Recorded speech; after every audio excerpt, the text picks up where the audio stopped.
கவிதை தலைப்பு சமத்துவ பொங்கல். பொங்கலுக்கு தேவை வெல்லப்பாகு, உயிர் மேன்மைக்கு இல்லை பாகுபாடு.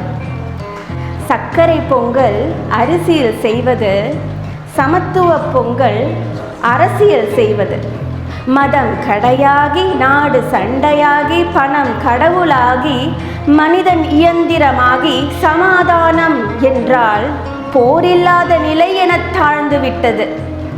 முறையற்ற அமைப்பு அக்கினி பறவையாய் சாம்பலாகி வீழ்ந்தால் வீழட்டுமே, புதியதாய் பறவை ஒன்று முறையாய் உயிர் தெழுமே.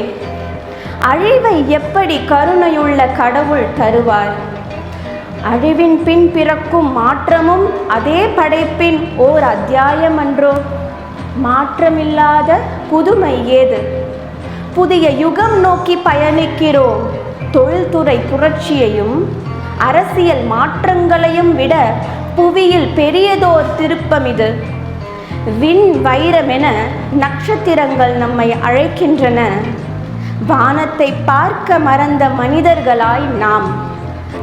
மனிதன் இயற்கையுடன் இணக்கமாக இல்லையெனில் மனிதர்களுக்கிடையே இணக்கம் ஏது? பூமி என்ற தளத்தின் மேல் நிலை பெற துடிக்கும் மனித மனம். நடுநிலை பெற இடம் வலம் இடையே வேண்டும் சமம். உணர்வும் சிந்தனையும் இவ்வுலகை கடந்து விரிவடைய காலமும் நேரமும் துணை. இயற்கையுடன் ஒன்றாகும் மனிதத்தின் திருவிழா ஆரம்பமாகிறது. நன்றி.